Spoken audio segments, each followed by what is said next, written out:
Bom dia, tudo bom? Vamos chegando, tudo certo por aí?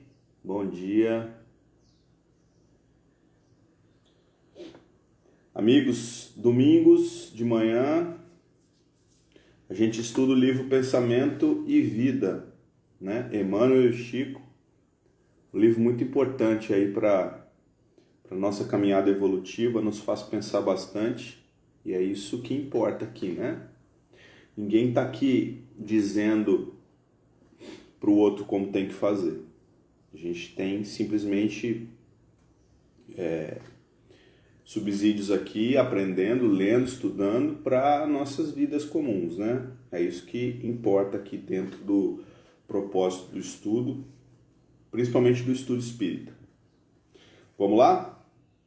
Então a gente inicia com gratidão a Deus, a Jesus, aos amigos espirituais que nos ajudam, que nos tutelam a marcha, que possamos estar condizentes com todo esse investimento espiritual, oferecendo ao próximo tudo o que pudermos dentro da nossa possibilidade da própria vida, que possamos ser mais tolerantes, mais fraternos, mais amorosos, que entendamos de vez os ensinamentos do Divino Mestre, de Jesus, e suplicamos dessa forma, Senhor, misericórdia para conosco. Obrigado, obrigado Deus, que assim seja. Muito bem, amigos, bom dia, queridos. Vamos lá. Hoje a gente está no capítulo 23 do livro Pensamento e Vida, que é auxílio. Acho que o pessoal, às vezes, quando a gente começou os estudos lá atrás, né, já faz aí 6 meses ou mais, a gente teve um dos capítulos lá para trás, acho que foi o capítulo 7, se eu não me engano, trabalho, e a gente falou do número 7, né, da importância dos ciclos. Eu entendo que às vezes as pessoas, os irmãos aqui que acompanham os estudos, acham que às vezes a gente dá uma exagerada, né? Não é bem assim. Mas vocês que estão acompanhando os estudos já há algum tempo, não percebem o Emmanuel fazendo uma construção por vez, né? Cada um dos capítulos que ele passa é um tijolinho que ele vai colocando na construção do pensamento dele, do jeito que ele quis trazer esse livro, né? Da maneira com que ele se propôs a trazer esse livro para a Terra. Nós temos aqui o auxílio, que é o capítulo que a gente vai estudar de hoje, como o fim do último ciclo, né? Do último período que ele trouxe aqui desse livro, do penúltimo, desculpa. E ele está abrindo, gente, os últimos 7 capítulos do livro, tá? A partir da semana que vem. Então, assim, se vocês tiverem o livro Pensamento e Vida em casa e derem uma olhadela assim pelo índice, né, onde estão os capítulos, vocês vão ver exatamente isso, como o Emmanuel ele tem uma construção assim muito sistemática, muito à la Emmanuel mesmo, né? E só de você olhar o índice, só de você passar os olhos assim, você vai ver que ele tem uma capacidade de nos tocar, sabe? É uma coisa impressionante, né? Realmente é um educador. Então, para a gente falar de auxílio, a gente remonta aos capítulos anteriores, que nós falamos de culpa, nós falamos de arrependimento, né? O que mais nós falamos? Culpa, dever, hábito, né? Todos esses quesitos que foram estudados nas últimas semanas, a gente traz aqui à baila para a gente falar sobre auxílio. Bom, você consegue promover algum auxílio para o próximo se estiver com sentimentos de culpa em você? Essa é uma pergunta que a gente faz aqui logo de saída. Você consegue auxiliar a você mesmo se tiver enodiado com todos esses sentimentos baixos, vis, de culpa, né? De ressentimento? O dever mal cumprido na consciência desperta, ele impossibilita e ele trava toda a possibilidade de auxílio. Tudo que a gente for fazer da agora para frente, para conosco e para com o próximo, se a gente estiver ainda carregando o pensamento de culpa, o arrependimento, aquele não arrependimento que te faz crescer, mas aquele arrependimento que te faz comprimir, né? A imagem que me vem à mente é a imagem que o André Luiz expressou para a gente na obra, toda a obra dele. Eu me lembro de Libertação, acho que mais nesse aí que ele falou muito sobre os ovoides, né? Que são os espíritos vinculados a um psiquismo doente, tendo um psiquismo extremamente doente, e que eles se fecham como um ovo, né? Como um ovoide. Eles perdem, inclusive, perispiriticamente, a aparência humana que a gente tem quando a gente desencarna, quando a gente está dormindo, né? Quando o espírito se liberta, a visão que a gente tem dos espíritos é o próprio perispírito, que é uma cópia desse nosso corpo físico aqui, né? Ou o corpo físico é a cópia do perispírito. Então a gente tem ali um duplo, vamos chamar assim. Essa ovoidização é esse comprimir que a gente está chamando, exatamente isso. Quando a gente está enodiado de culpa, né, aquele arrependimento doentio, a gente se transforma num ovoide. É uma espécie de um ovoide. A gente se prejudica, né, e não consegue auxiliar a ninguém. Então, para a gente conseguir auxiliar a nós mesmos e ao próximo, a gente precisa se libertar disso tudo. E diz Emmanuel: auxiliar espontaneamente é refletir a vida divina por intermédio da vida de nosso eu. Bom, na primeira frase ele já explica tudo que a gente demorou um tempão aqui para falar, né? Auxiliar espontaneamente é refletir a vida divina por intermédio da vida do nosso eu. A eterna providência é o reservatório do amor infinito, em doação permanente, solicitando canais de expressão que distribuam aos quais provê com matemática precisão. Então, assim, gente, quando a gente se disponibiliza, né, a ajudar, a auxiliar, nós nos tornamos canais de distribuição de Deus. Como assim? De Deus advém tudo que é bom, né? A gente estuda isso a Gênese de Quinta. Recentemente nós falamos muito sobre isso. Então tudo que advém de Deus é bom, não é? Não só a criatura que ele desejou, né? Que somos nós, a criatura humana, como toda a parte da criação, tudo isso é bom, né? Todo o impulso divino é um impulso misericordioso, pleno, perfeito, né? Então, tudo que advém de Deus é bom. E essa energia, ela continua provendo, né, os universos infinitos. Tudo continua vindo de Deus. Agora, quando você se projeta a auxiliar alguém, você se torna um canal de Deus.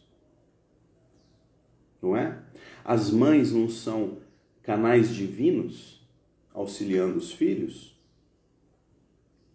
Os pais não são canais divinos provendo a família terrestre? Os professores não são canais divinos ajudando na educação das crianças, dos jovens, dos adultos, como não? Não é? Nós não temos professores do mundo que são canais, verdadeiros canais de distribuição de educação, de boas maneiras. Temos alguns casos alguns, são poucos, alguns casos de professores, por exemplo, que deturpam o pensamento, né? Trazem ali mais conflitos do que resoluções, do que educação. Mas são poucos casos. Na maioria das vezes, os professores eles têm grandes encargos na Terra. E quando se colocam dessa maneira, eles se tornam canais de distribuição de Deus. Tem uma frase que eu aprendi com um palestrante, eu acho que foi com Haroldo Dutra Dias. Muitos anos atrás eu ouvi ele dizendo isso, mas eu nunca achei a referência. Se eu me recordo, ele disse que era Emmanuel, mas eu nunca achei a referência. Mas cabe bem no estudo e parece ser alguma coisa do tipo do Emmanuel. Ele diz assim, não interrompas o fluxo de amor que parte da providência divina. Não interrompas o fluxo de amor que parte da providência divina.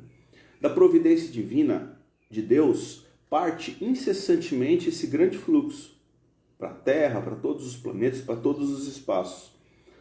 Para que aproveitemos, né, esse grande fluxo de Deus, é preciso que a gente esteja atento, né, e com as possibilidades de auxiliar. Para que sejamos os canais de Deus, é preciso que estejamos dispostos a isso. Vamos tentar trazer exemplos mais claros, né? As nossas casas espíritas, hoje elas estão quase que online, né? Não sei se alguma casa está fazendo algum trabalho presencial nesse momento. Mas as casas espíritas, elas são canais de distribuição desse influxo divino. Qual é o grande atributo de uma casa espírita? Todos aqui devem saber, são todos espíritas, pelo que eu estou vendo aqui. Consolar e instruir, não foi isso que Kardec nos conclamou? Consolar e instruir. Se nós nos afastamos desse nosso dever quanto casa espírita, né, trazendo mais deseducação, comprometimento perante a própria lei, né, um comprometimento doentio, maléfico, se dentro das nossas casas espíritas nós nos colocamos como verdadeiros paladinos da justiça, julgando as pessoas pelos atos que elas têm, ou coisa desse tipo, a gente interrompe esse fluxo. Se você for ficar pesando as pessoas que entram dentro da casa espírita e medindo pelo que ela pode projetar aqui na nossa vida terrena, extremamente passageira, nós estamos interrompendo esse fluxo e deixando de auxiliar. Não julgar é um pressuposto para ser espírita, não é? Deixar de colocar, eu queria achar a palavra perfeita, deixar assim, de colocar condicionantes, obrigado, condicionantes, para que uma pessoa frequente a casa espírita. Não é preciso estudar para conhecer, para ser médium, é preciso... a gente fica colocando muito condicionante, né?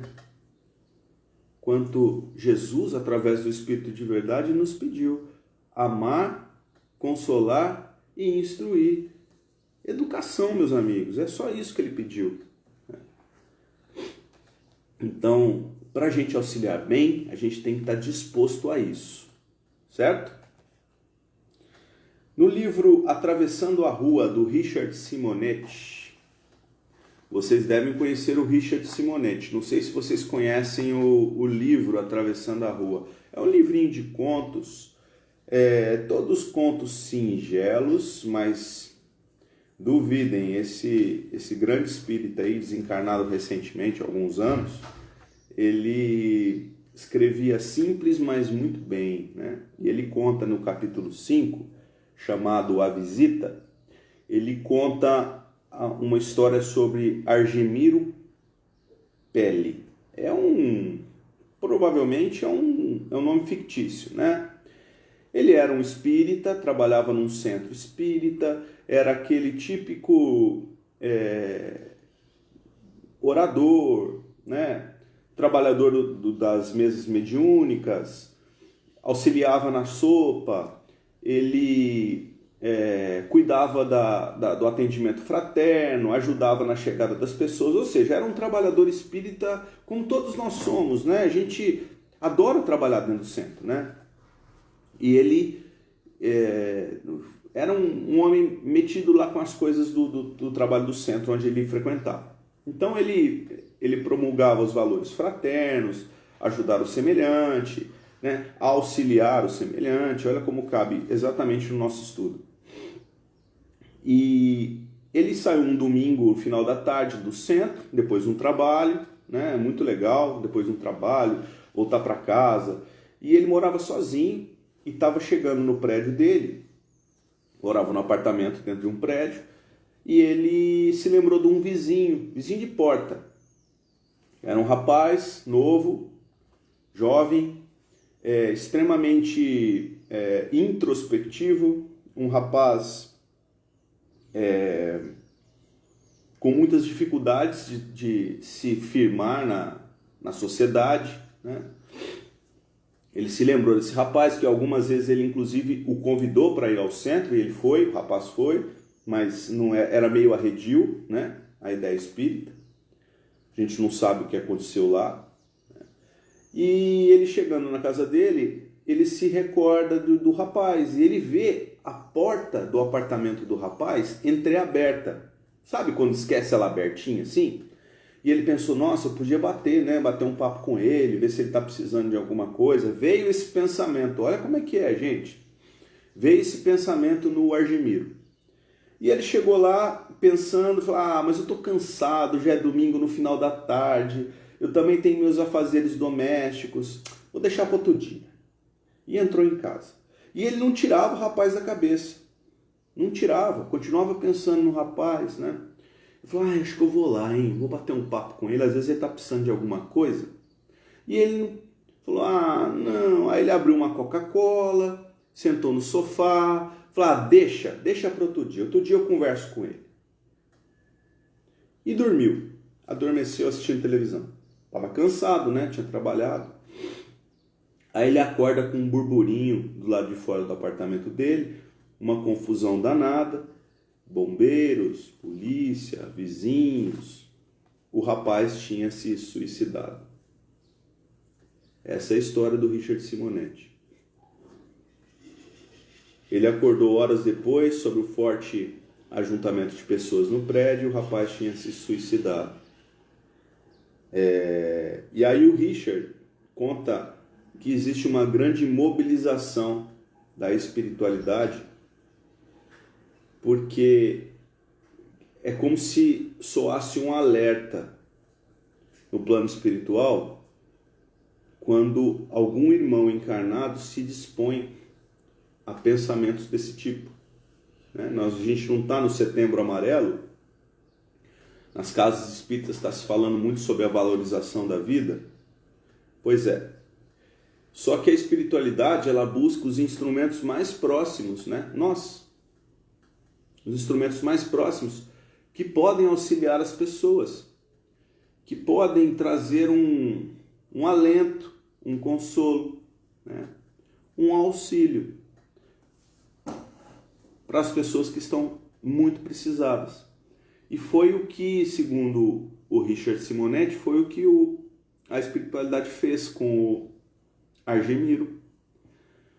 Só que ele não foi um bom canal, né? Por quê? Porque o influxo divino chegou e parou. Ele não deu vazão.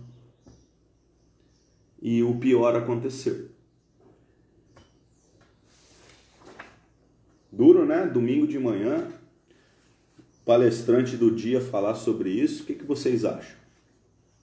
Espero que eu não tenha causado mal-estar em ninguém. Não é essa a ideia, tá? A ideia é a gente perceber que o auxílio, meus amigos, ele não tem hora, ele não tem tempo. Nós estamos sendo conclamados por Deus a todos os instantes. Não é demagogia dizer que o trabalho não cessa, tá? O trabalho ele só aumenta. A felicidade que a gente busca para a gente mesmo, ela só vai ser encontrada quando a gente conseguir ajudar o próximo a ser tão feliz quanto nós mesmos queremos ser. Só assim a gente vai conseguir o êxito da existência. Ajudando o próximo a ser tão feliz quanto nós mesmos queremos ser. E diz Emmanuel, a água, para manter-se pura, exige escoadouro. O sangue que não circula gera necrose, que traduz a cadaverização dentro do corpo vivo. O amparo que recolhemos corresponde ao amparo que dispensamos. Uma vez um amigo meu, que não é espírita, não tem nada com isso, aliás, não é religioso, apesar de ser acreditar em Deus, falar muito de Deus, rezar, mas não tem nada a ver com o que eu vou dizer. Mas ele usou uma vez uma figura de linguagem que eu nunca mais esqueci na minha vida. Ele é fazendeiro, né? Ele tem lá os cultivos dele. E ele dizia o seguinte, que é comum as fazendas, ele estava falando sobre valorização de terras, de fazendas, essas coisas todas. E ele dizia que as fazendas, elas são muito valorizadas quando elas têm uma grota d'água na fazenda. O que quer dizer isso? Quando elas têm uma espécie de mina d'água, quando tem um rio que passa por ela. Ou ela está localizada num lugar onde a água mina, né, do solo. A água vem do solo, né, dos lençóis freáticos, e ela sobe até a superfície, né, a terra, e ela vai criando as lagoas, os riachos, né, e vai correndo sempre em direção para um rio maior. E esse rio maior sempre em direção para um rio maior ainda, até desaguar no mar. É assim que funciona.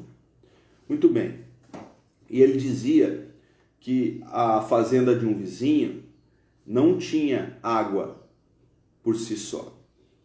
E que ele tinha, num determinado momento, desviado a água dele, né, um pouco da água dele, para que também abastecesse o vizinho. Porque ele dizia que ficar guardando aquela água só para ele, né, só para a fazenda dele, apodreceria tudo que ele estava ali construindo. E que ajudar o próximo, auxiliar o próximo vizinho de cerca, era a melhor solução para que ele conseguisse conter ali aquela água, aquela reserva que ele tinha para ele, né? É exatamente o que o Emmanuel falou aqui, que a água, para se manter pura, ela precisa de escoador, ou seja, a água sobe, né, amontoa, vira um lagoão. Se eu ficar com aquela água toda para mim, ela apodrece, né? Ela não é mais pura. Ao passo que se eu pegar um filete daquela água e desviar para alguém que está precisando, eu conseguir auxiliar alguém, a água que eu tenho vai ser mais pura. Não interrompas o fluxo de amor que parte da providência divina. Ele vem puro, purinho, até nós. Passa por nós. E existe a necessidade de que a gente passe ele à frente.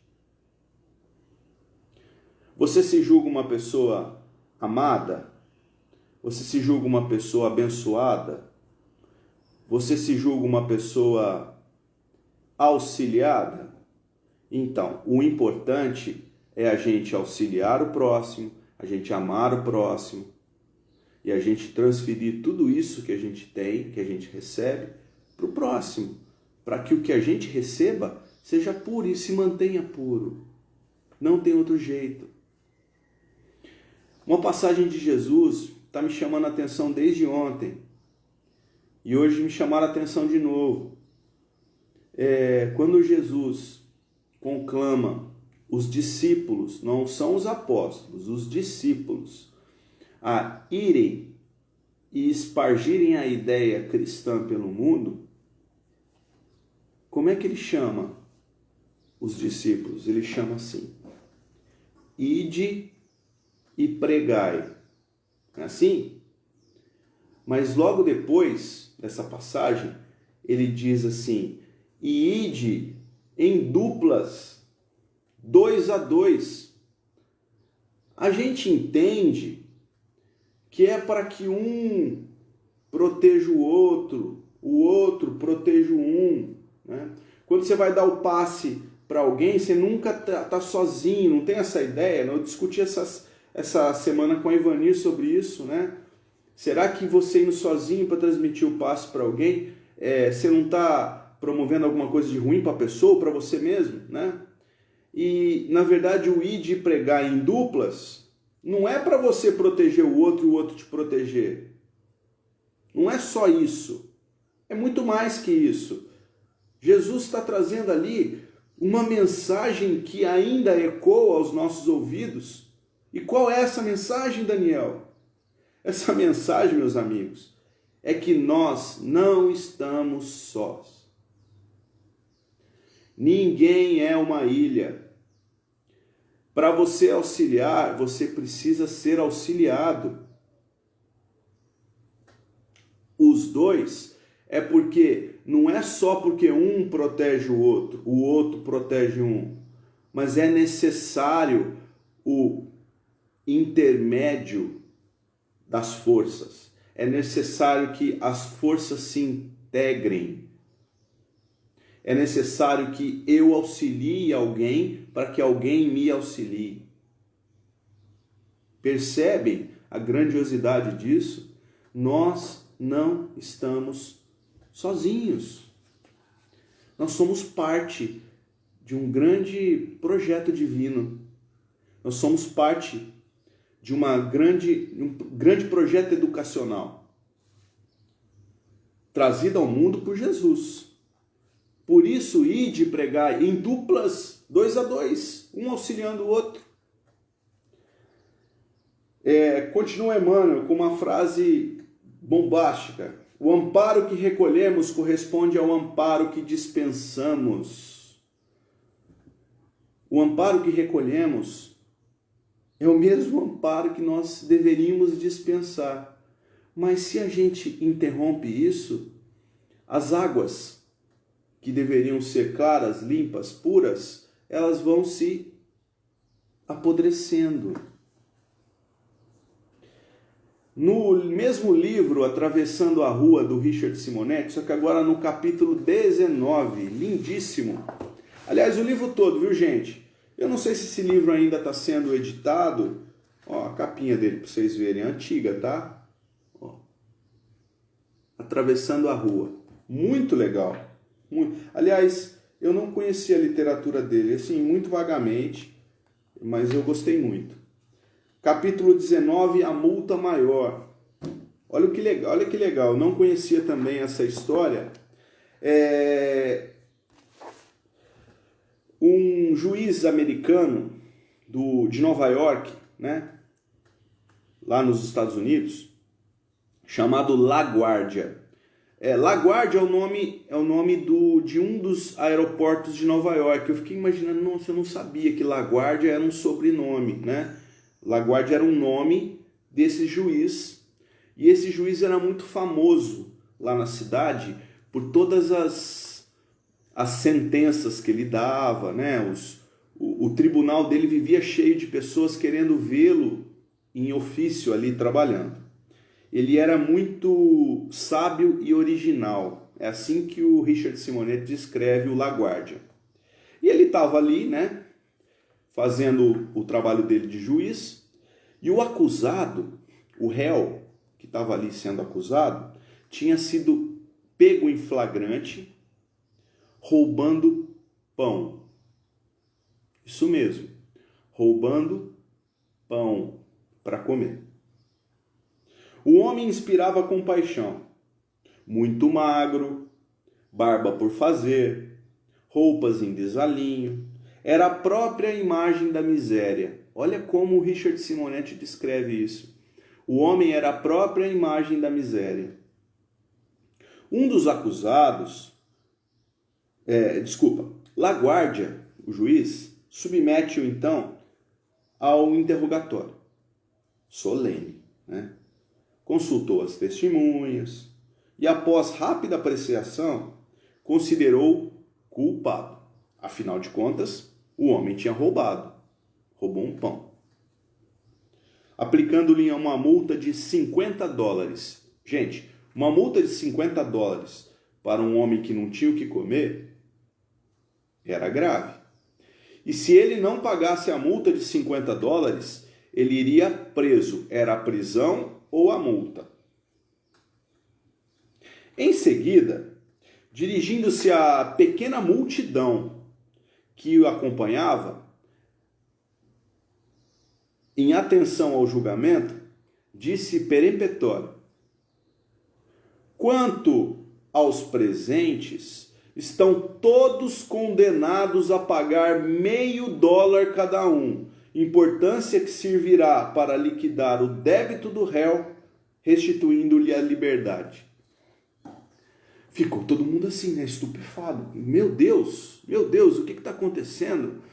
Eu fui lá assistir o LaGuardia trabalhando, né, o juiz, né, o rapaz foi condenado a $50 e todo mundo que está aqui assistindo vai ter que ajudar a pagar essa multa para que o réu saia em liberdade.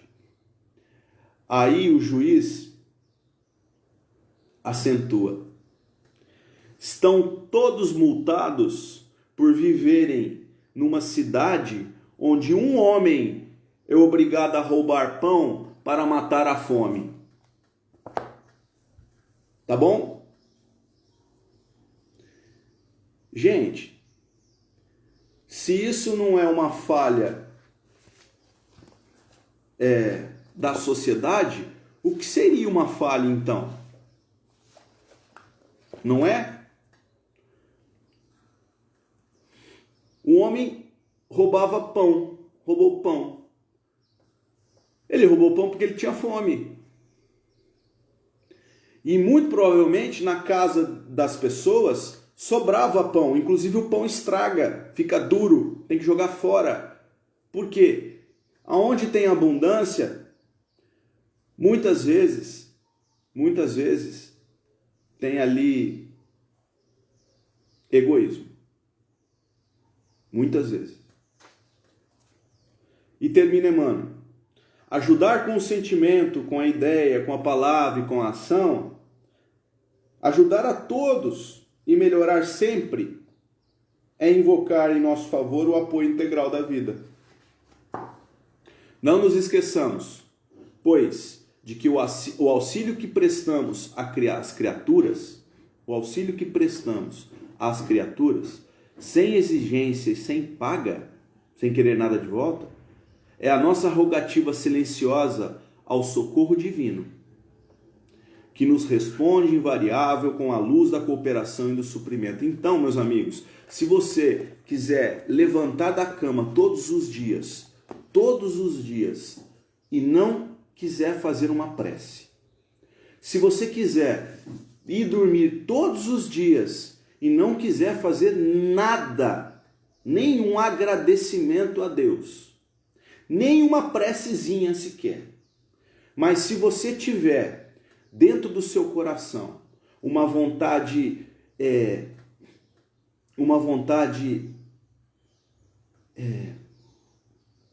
limpa, clara, plena, de ajuda e amparo ao próximo, a prece está feita.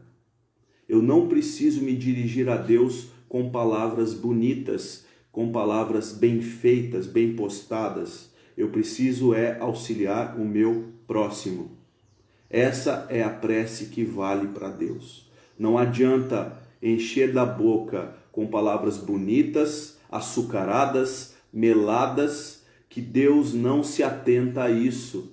Isso está escrito na obra toda.